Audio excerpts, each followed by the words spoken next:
नमस्कार। दूरदर्शन समाचार के विशेष कार्यक्रम में आपका स्वागत है। आज हम बातचीत करेंगे उत्तराखंड राज्य के विकास को लेकर विभिन्न मुद्दों पर, विभिन्न आयामों पर। हमारे साथ हैं प्रदेश के युवा मुख्यमंत्री पुष्कर सिंह धामी, जो हमेशा सक्रिय रहते हैं, तूफानी दौरा चला लेकिन कुछ समय निकाल दिया। उनसे बातचीत करने के लिए आपका बहुत बहुत स्वागत है। जी नमस्कार। धामी जी, उत्तराखंड को 2025 में देश का सर्वश्रेष्ठ राज्य बनाने के लिए आप जी जान से जुटे हुए हैं। क्या है रोड मैप, क्या कैसे करेंगे?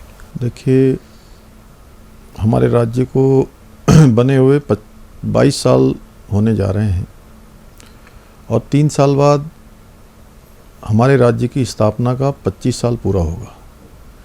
रजत जयंती वर्ष हमारा उस वर्ष मनाएंगे 25 में।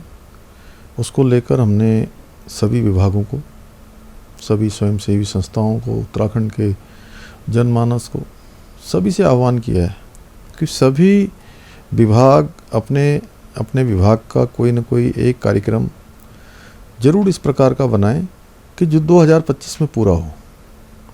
2025 के लिए सभी रोड मैप बनाएं कि उस विभाग का सबसे अच्छा कार्यक्रम कौन सा हो सकता है, यानी कि वो बेस्ट प्रैक्टिस के रूप में आए। चाहे वो शिक्षा का हो, चिकित्सा का हो, उद्यान का हो, कृषि का हो, ऊर्जा का हो, पर्यटन का हो, आयुष का हो। उस दिशा में आप आगे बढ़ रहे हैं और उसी दिशा में यह कहा जाए कि जो विश्व का आध्यात्मिक और सांस्कृतिक केंद्र इस देवभूमि को बनाने के लिए आप अग्रसर हैं। खासकर 4 धाम यात्रा को मजबूती प्रदान कर रहे हैं। किस ढंग से उस पर काम हो रहा है? देखिए, हमारे देश के प्रधानमंत्री मोदी जी के मार्गदर्शन में, उनके मैं कहूँ कि संरक्षण में लगातार उत्तराखंड के अंदर विकास के ऐसे काम जो पहले कभी नहीं हुए थे, वो सारे काम अभी हो रहे हैं। चाहे बाबा केदार का पुनर्निर्माण का काम हो, बद्री विशाल का मास्टर प्लान हो, उस पर भी तेज़ी से काम हो रहा है।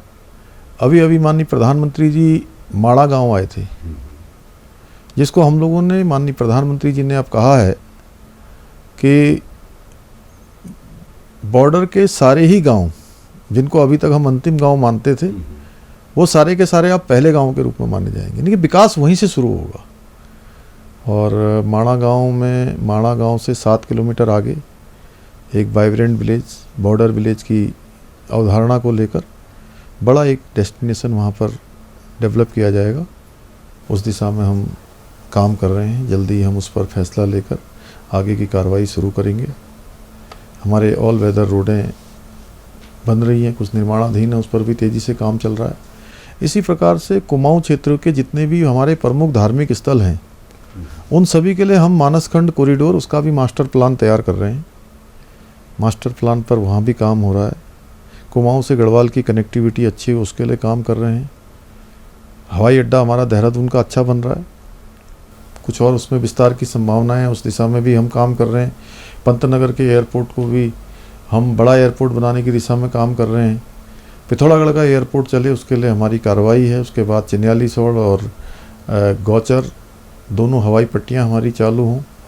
नई जो भी हवाई सेवा जहां चालू हो सकती वहां पर चालू हो, क्योंकि इस राज्य में जहां पर्वतों का, यहाँ पर पर्वतमालाएँ स्थित हैं, यहाँ पर वनों से आच्छादित है, यहाँ गंगा का प्रदेश है, हमारे अनेकों अनेक नदियाँ हमारी यहाँ से निकलती हैं, जो संपूर्ण भारत को और विश्व को कहीं न कहीं अच्छी हवा, अच्छा ऑक्सीजन, अच्छा पर्यावरण देने का काम करती हैं। धर्म, अध्यात्म और संस्कृति का ये केंद्र रहा है, आयुष का केंद्र रहा है, योग का केंद्र रहा है। तो हम उसको स्पिरिचुअल टूरिज्म, लोग यहाँ आएँ, अध्यात्म के लिए आएँ, शांति के लिए आएँ और योग के लिए आएँ। इस दौर में जहाँ एकदम भागम भाग मची हुई है, एकदम जनसंख्या का दबाव बहुत ज़्यादा है, लोग भौतिकता में परेशान हैं। विदेशों की बात की जाए, यूरोपीय कंट्री की बात की जाए, चाहे इंडिया की बात की जाए, महानगर हैं, बड़े महानगर में ऑक्सीजन मिल नहीं रहा है, लोग भागे जा रहे हैं, दौड़े जा रहे हैं, शांति नहीं मिल रही है। लेकिन जब देवभूमि आते हैं तो उनको बड़ी शांति महसूस होती है। शायद यही वजह है कि इस बार 4 धाम यात्रा में रिकॉर्ड संख्या में तीर्थयात्री आए, तो सुविधाएं आपने दी। ये इस बार की यात्रा अपने आप में अभूतपूर्व है और ये यात्रा चलाना हमारे लिए बहुत बड़ी चुनौती थी। मैं तो कहूँगा कि साक्षात देवों को देव महादेव भगवान बाबा केदार, बद्री विशाल, हमारे सभी देवी देवताओं की कृपा से इस बार यात्रा हमारी संपन्न होने जा रही है और 45 लाख का आंकड़ा छू रही है, जो अपने आप में एक रिकॉर्ड है। मतलब और हमारे प्रधानमंत्री मोदी जी ने बाबा केदार की भूमि से कहा था कि आने वाला 21वीं सदी का तीसरा दशक उत्तराखंड का दशक होगा। उनके मुख से निकला और इस बार यात्रा ऐसी हो गई। वहीं कांवड़ यात्रा भी 4 करोड़ का आंकड़ा पार कर गई।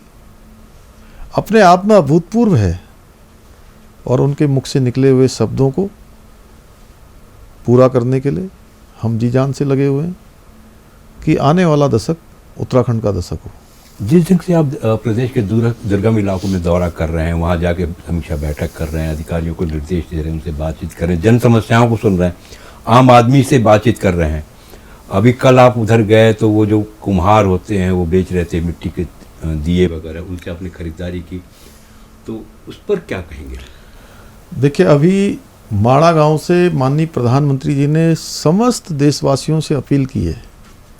उन्होंने अनुरोध किया है कि जो भी हम धार्मिक यात्राओं पर निकलते हैं, धार्मिक यात्राओं पर जितना हम खर्च करते हैं उसका 5% जो है वहाँ के स्थानीय उत्पादों में लगाना चाहिए, उनको खरीदना चाहिए, जिससे कि हमारे जो स्थानीय उत्पाद बनाने वाले हैं, स्वयं सहायता समूह के लोग हैं, हमारी बहनें हैं, हमारी माताएं हैं, जो अनेकों लोगों को रोज़गार से जोड़ने का काम करती हैं, उनको कहीं ना कहीं मजबूती प्रदान होगी।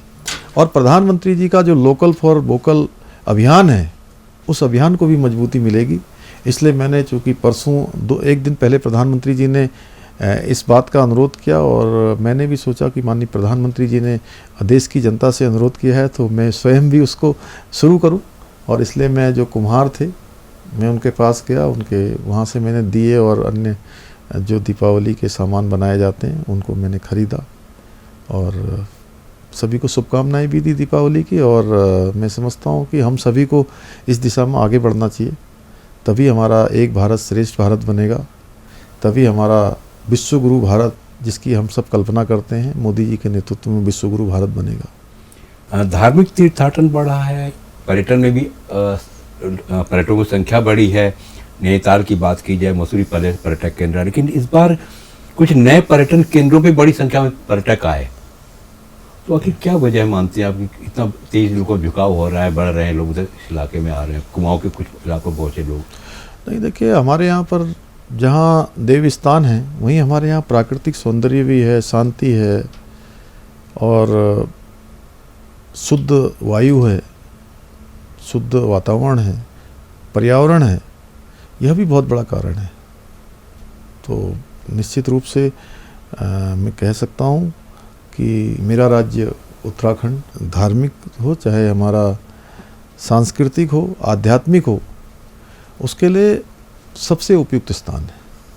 इसलिए हर व्यक्ति यहाँ आना चाहता है और ये हमारे लिए निकट भविष्य में चुनौती भी है उत्तराखंड वासियों के लिए कि अतिथि देवो भव की तर्ज पर हम सभी का सत्कार करें, सभी की यात्रा सफल हो, अच्छी हो, सुगम हो और सुरक्षित हो।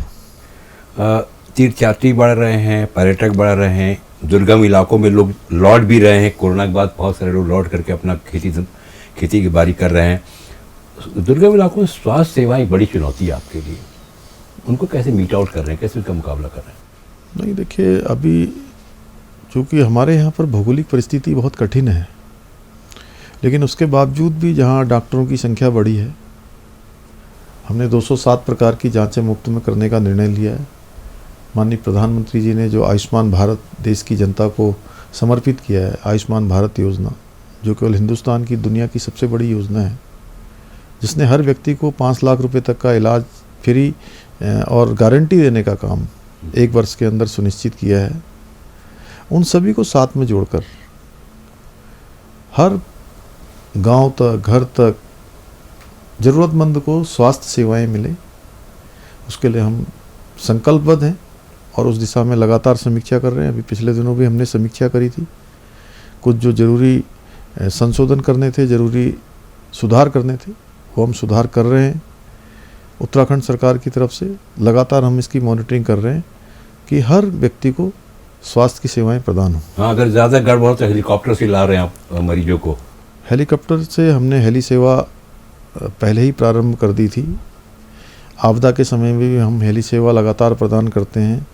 अभी कुछ CSR के थ्रू कुछ लोगों ने हमसे कहा है, उसमें भी हेली सेवा हम प्रदान कर रहे हैं। ऋषिकेश का जो एम्स है, वहाँ से भी हेली सेवा प्रदान होगी आने वाले समय में। जो भी स्वास्थ्य के लिए सबसे अच्छा हो सकता है, बेहतर विकल्प हो सकता है, उस पर हम काम कर रहे हैं। शिक्षा के क्षेत्र में नई शिक्षा नीति की बात की जाए तो उत्तराखंड ने रिकॉर्ड बनाया है। यही से लागू हुआ परिषद से रिकॉर्ड बनाया उत्तराखंड ने। शिक्षा के क्षेत्र में जो खासकर दूरस्थ इलाके जहाँ भौगोलिक परिस्थितियाँ बहुत विपरीत हैं, वहाँ पे शिक्षा पहुँच ठीक ठाक से हो, इस दिशा में आप किस ढंग से प्रयास कर रहे हैं? देखिए, जो अभी आपने एक प्रश्न पूछा था चिकित्सा के क्षेत्र में, जहाँ हम चिकित्सा के क्षेत्र में हम संकल्पबद्ध हैं, वहीं हम शिक्षा के क्षेत्र में भी संकल्पबद्ध हैं कि हर बेटे को, बेटी को, बच्चे को, बच्चियों को अच्छी शिक्षा मिलनी चाहिए। मैं धन्यवाद करना चाहता हूँ हमारे देश के यशस्वी प्रधानमंत्री मोदी जी का कि भारत की व्यवस्था के अनुरूप, भारत की संस्कृति के अनुरूप, भारत के भविष्य को ध्यान में रखकर नई शिक्षा नीति लाई गई है, राष्ट्रीय शिक्षा नीति लाई गई है। और उत्तराखंड पहला राज्य बना जो हमने पूरी तरह से इसको लागू कर लिया है। और हमने इसका एक टारगेट भी लिया है कि 2030 तक हम पूर्ण तरीके से शिक्षा नीति को लागू कर देंगे। हर बच्चे को शिक्षा मिले, हर किसी का शिक्षा का अधिकार है, वो उसको मिलना चाहिए, उसके लिए हम काम कर रहे हैं। रेलवे लाइनें पहाड़ पे जा रही हैं, उत्तराखंड का चाहे कुमाऊं अंचल हो, चाहे गढ़वाल का अंचल हो, जिस ढंग से रेलवे लाइन बढ़ रही हैं, विस्तार वाले रेलवे लाइन का, सड़कें बन रही हैं, तो उसको देखते हुए पर्यावरण भी के लिए भी मुश्किल पैदा हो सकती है। ये बढ़ेंगे लोग, बड़ी तेज़ी आएंगे, तो उस पर भी कुछ आप उस दिशा में सोच रहे हैं? नहीं, हमारा तो देखिए विकास का मॉडल ही इकोलॉजी और इकोनॉमी दोनों का संतुलन का है। दोनों में संतुलन करते हुए ही विकास होना चाहिए और हम उसी पर आगे बढ़ रहे हैं। क्योंकि इकोलॉजिकल कैपिटल पूरे हिंदुस्तान का अगर कोई है तो मेरा राज्य उत्तराखंड है। तो इसलिए इकोलॉजी भी हमारी बनी रहनी चाहिए और इकोनॉमी भी बढ़नी चाहिए। क्योंकि आपके यहाँ इकोलॉजी भी अच्छी आपकी है, इकोनॉमिक में भी लोग आगे यहाँ मौका मिल रहा है, लोगों को रोज़गार के मौके मिल रहे हैं, पर्यटन की दृष्टि बहुत तेज़ बड़ी संख्या में लोग आ रहे हैं, रोज़गार बढ़ रहा है, तीर्थाटन के लिए आ रहे हैं, रोज़गार बढ़ रहा है। तो एक आबादी का दबाव बढ़ता जा रहा है बड़ी संख्या में, क्योंकि कानूनी व्यवस्था बहुत अच्छी यहाँ पे, कोई खतरा नहीं है, तो लोग बड़ी संख्या आ रहे हैं और यहाँ पे जनसंख्या दबाव बढ़ रहा है। उसको देखते हुए आपने कहा था कि एक हम स्कीम बनाएंगे, समान आचार संहिता करेंगे ताकि सब बराबर से हो, सब विकास पे हो। नहीं, देखिए ये बहुत हमारे लिए चिंता का विषय है कि पिछले सालों में उत्तराखंड राज्य के अंदर बहुत सारे स्थानों पर जनसंख्या का घनत्व तेज़ी से बढ़ा है, डेमोग्राफिक चेंज हुआ है और इसको लेकर हमने वेरिफिकेशन ड्राइव चलाया है। आगे चलाकर हम इस पर सख्ती से काम करने वाले हैं। समान नागरिक संहिता ये उत्तराखंड की जनता का मैंडेट है, क्योंकि इस आम चुनाव से पहले उत्तराखंड की देवतुल्य जनता के सामने हमने प्रस्ताव रखा था कि नई सरकार के गठन होते ही हम राज्य में समान नागरिक संहिता का कानून लागू करेंगे। उसके पीछे हमारा कहना था कि उत्तराखंड देवभूमि है, उत्तराखंड गंगा का प्रदेश है, यमुना का प्रदेश है, उत्तराखंड हमारा दो अंतर्राष्ट्रीय सीमाओं से लगा हुआ प्रदेश है। हमारे राज्य के प्रत्येक घर से किसी का बेटा, किसी की बेटी, किसी के चाचा, किसी के मामा, किसी के भांजे, किसी के पिता है, किसी की माँ है, हिंदुस्तान के किसी न किसी कोने में सेना के अंदर हो या अर्धसैनिक बलों में अपनी सेवाएं दे रहे हैं। तो हमने ये उत्तराखंड की जनता के सामने अपना प्रस्ताव रखा था कि नई सरकार के गठन होते ही हम इस दिशा में काम करेंगे। और नई सरकार के गठन होते ही हमने इसकी कमेटी बना दी। सेवानिवृत्त न्यायाधीश रंजना प्रकाश देसाई की अध्यक्षता में 5 सदस्यीय कमेटी का गठन हो चुका है। कमेटी काम कर रही है, लोगों से सुझाव ले रही है, हितधारकों से बात कर रही है और ड्राफ्ट बना रही है। जैसे ही ड्राफ्ट बनकर तैयार हो जाएगा हम इसको लागू करेंगे। सबके लिए एक समान कानून। एक समान कानून भी हो जाएगा, विकास भी तेज हो ही रहा है, लेकिन कहीं कहीं पलायन भी चुनौती महसूस करते होंगे आप। निश्चित रूप से देखिए, पलायन हमारे लिए एक बड़ी चुनौती है और उस दिशा में हम लोग काम कर रहे हैं, स्वरोजगार की दिशा में काम कर रहे हैं। पलायन रुके उसके लिए काम कर रहे हैं। अनेकों योजनाएं हमने अभी प्रस्तावित की हैं, उन योजनाओं पर भी काम कर रहे हैं। सुदूरवर्ती गांव हमारे खाली न हों, वहाँ पर लोगों को काम मिले, होम स्टे जैसी योजनाओं को हम बढ़ा रहे हैं। मुख्यमंत्री स्वरोजगार योजना, मुख्यमंत्री नैनो योजना, वीर चंद्र सिंह गढ़वाली की योजना, इन सभी में हम प्रोत्साहन कर रहे हैं जिससे कि लोग स्वरोजगार से जुड़े और स्वरोजगार स्वयं करते हुए दूसरों को भी रोजगार देने का काम करें। जो हमारी चुनौती है पलायन, उस पर हम तभी पार पा सकते हैं जब हम रोजगार दे पाएँ, लोगों को काम से जुड़ पाएँ। इन सब के बीच एक और चीज़ है, कानून व्यवस्था भी एक बीच में कभी कभी चुनौती के रूप में आती है, उसका सख्ती से पढ़ते भी हैं आप लोग, गिरफ्तारी भी करते हैं, कार्रवाई भी होती है, लेकिन एक दूरगामी नीति बना रहे हैं कि जहाँ राजस्व पुलिस है वहाँ पर अपनी पुलिस को बढ़ाया जाए। तो उस पर हमने फैसला ले लिया है कि चरणबद्ध तरीके से जहाँ जहाँ भी अब चूँकि नए विकास के काम हो चुके हैं, नई सड़कें बन चुकी हैं, तमाम प्रकार के इंफ्रास्ट्रक्चर बन चुके हैं, तो वो पुरानी व्यवस्था थी, बहुत समय से चली आ रही थी। तो धीरे धीरे चरणबद्ध तरीके से जहाँ जहाँ आवश्यकताएं हैं उसको हम रेगुलर पुलिस को देने का काम कर रहे हैं। अभी रोजगार को लेकर कल रोजगार मेला लगा, पूरे देश भर में 75,000 लोगों को रोजगार दिया गया। देहरादून में भी रोजगार मेला लगा था, आपको जानकारी होगी। रोजगार बढ़ाने की दिशा में युवा मुख्यमंत्री पुष्कर सिंह धामी बहुत तेजी से आगे बढ़ रहे हैं युवाओं को लेकर के, क्योंकि युवा हैं, उनकी अपेक्षाएं ज़्यादा। आप खुद युवा हैं, विद्यार्थी का जीवन से ही आप संघर्ष करते रहें, तो आपको मालूम है बहुत बारीकी से कि क्या चुनौतियाँ, क्या समस्याएं हैं। उस दिशा में बहुत तेजी से काम कर रहे हैं आप। क्या प्लान है, कैसे बड़े युवाओं को आप रोजगार देंगे? देखिए, रोजगार कई प्रकार का है। एक तो सरकारी नौकरियों वाला रोजगार है, उसके लिए हम संकल्पबद्ध हैं, उसको लेकर हम काम कर रहे हैं। अभी 7,000 नौकरियां, उनके कैलेंडर जारी हो चुके हैं, विज्ञापन जारी हो चुके हैं, भर्ती प्रक्रियाएं प्रारंभ हो गई हैं, जल्दी से जल्दी भरे जाएंगे। 19,000 पद जो हमारे खाली हैं उनको भी अगले 1 साल के अंदर भरेंगे। माननीय प्रधानमंत्री मोदी जी के आह्वान पर पूरे देश के अंदर 10 लाख जो नौकरियां 1 साल के अंदर देने का लक्ष्य रखा गया है, उसमें हम तेज़ी से आगे बढ़ रहे हैं। सरकारी नौकरियां जितनी भी हमारी खाली हैं उन सभी को अगले 1 साल के अंदर भरने का हम अभियान चला रहे हैं और तेज़ी से उस पर काम कर रहे हैं। वहीं स्वरोजगार के क्षेत्र में भी तेज़ी से काम हो और हमारे यहाँ पर निवेशक आएँ, उसके लिए हम निवेशकों से भी बात कर रहे हैं। उनको हम यहाँ पर लैंड बैंक भी उपलब्ध करा रहे हैं।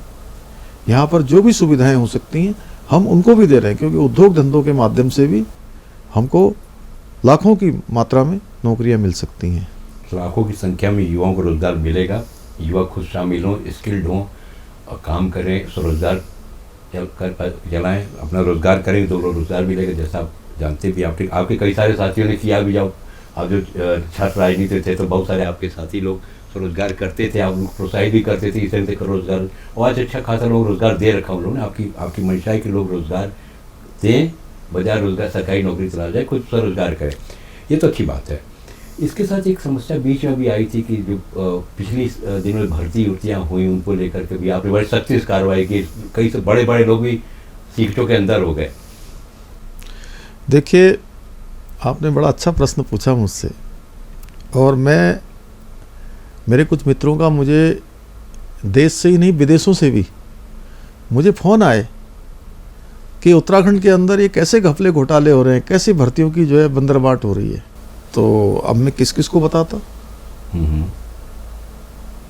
हमें कुछ पत्रकार साथी भी मिले, दिल्ली गया तो उन्होंने भी कहा मुझे, बाहर लोगों को ऐसा लग रहा था कि वर्तमान समय में तो ये सब नहीं हो रहा है। मैंने उनको बताया कि ये शिकायतें 2014-15 से, जब से ये अधीनस्थ सेवा चयन आयोग का गठन हुआ था, तब से लगातार कुछ न कुछ शिकायतें आती रही। इस बार भी मेरे पास कुछ युवा लोग आए, उन्होंने कहा कि भर्तियों में गड़बड़ियाँ हुई हैं। मैंने उसको फौरी तौर पर चेक करवाया। चेक करवाने के बाद डाउट थोड़ा पुख्ता हुआ तो मैंने उसको STF को दे दिया, विजिलेंस को दे दिया, और जितनी भी गड़बड़ियाँ थी उन गड़बड़ियों पर जांच शुरू हुई, कार्रवाई शुरू हुई। और मैंने कहा कि ये चूँकि हमारे बच्चों के, बेटियों के, बेटों के भविष्य के साथ जुड़ा हुआ प्रश्न है। एक गरीब माँ बाप का बेटा, उसके पास शिक्षा के अलावा कोई निधि नहीं होती है, शिक्षा के अलावा कोई धन नहीं होता है, वही उसका भविष्य होता है। और अगर वह भी धोखे में चला जाएगा, वह भी दूसरे के हाथ में चला जाएगा, उसमें भी अगर धोखेबाजी हो जाएगी, उसमें भी कोई घपलेबाजी हो जाएगी, तो कहाँ जाएगा वो। इसलिए मैंने तय किया कि इस पर सख्ती से कार्रवाई हो। एसटीएफ ने अभी तक 45 लोगों की उसमें गिरफ्तारियां करी हैं। उत्तराखंड के इतिहास में पहली बार इस प्रकार की जांच हुई है, इतनी बड़ी संख्या में जो है गिरफ्तारियां हुई हैं। और हमने कहा है जब तक अंतिम व्यक्ति नहीं पकड़ा जाएगा तब तक ये जांच चलेगी, चाहे कोई भी होगा। उनके ऊपर गैंगस्टर लगाना हो, गुंडा एक्ट लगाना हो, कोई और कार्रवाई करनी हो, उन सब पर हम कार्रवाई करेंगे, चाहे वो राजनीतिक लोग भी हो, कोई हो, राजनीतिक हो, प्रशासनिक हो, जिसने भी गलती करी है उसका ठिकाना केवल और केवल जेल होगी, सलाखों के पीछे होगा। क्योंकि ये ऐसा विषय है कि अभी तो ठीक होगा ही होगा, क्योंकि लंबे समय से नासूर था। इस नासूर को जड़ से काटना जरूरी था, इसको खत्म करना जरूरी था। इसलिए हमने कदम उठाया और सख्ती से कदम उठाया है कि भविष्य में कभी भी इस प्रकार की घटनाओं की पुनरावृत्ति न हो। कोई अपराध इस प्रकार का करने का तो बहुत दूर की बात, सोचने में भी उसके रोंगटे खड़े हो जाएं, क्योंकि ये हमारे बेटे बेटियों के भविष्य का प्रश्न है। इसमें कतई भी कोई कोताही नहीं करेगा। भविष्य के लिए ये घटना, ये जांचें, ये घपले घोटाले जो खुल रहे हैं, जिन पर कार्रवाई हो रही है, ये नजीर बनेंगे। मतलब वो जो कहा था पहले, एक बचपन में गाना सुनते थे, गड़बड़ी की जेल में जाना ही पड़ेगा। बिल्कुल जाना पड़ेगा, जेल में जाना ही पड़ेगा, बिल्कुल जाना पड़ेगा। महिलाओं को जो आरक्षण था उत्तराखंड में, स्थानीय महिलाओं को नौकरियों में, उसको लेकर हाई कोर्ट ने कुछ स्टे लगा दिया था। उस पर भी आप कमेटी बना रहे हैं, कुछ सुप्रीम कोर्ट जाने के बाद अध्यादेश लाने की बात की आपने। देखिए, अध्यादेश लाने के लिए हमने फैसला ले लिया है, हम अध्यादेश लाएंगे। उससे पहले हम हमारी मातृशक्ति, हमारी माताओं बहनों की, उत्तराखंड की माताएं बहनें बहुत संघर्षपूर्ण जीवन जीती हैं। ऐसे में उनको ये हक मिलना चाहिए। इसके लिए हम माननीय उच्चतम न्यायालय जा रहे हैं, सुप्रीम कोर्ट जा रहे हैं। हमने सुप्रीम कोर्ट में अपनी अर्जी लगा दी है, वहीं हम इस पर अध्यादेश भी लाएंगे, क्योंकि हमारी बहनों को उनका हक मिलना चाहिए। इसके लिए हम हर स्तर पर लड़ाई लड़ेंगे। और अंत में एक सवाल, आपका सामाजिक जीवन, लंबा सामाजिक जीवन रहा, राजनीतिक जीवन रहा, अलग अलग प्रदेशों में रहे आप, युवाओं से जुड़े रहे, विद्यार्थियों से जुड़े रहे।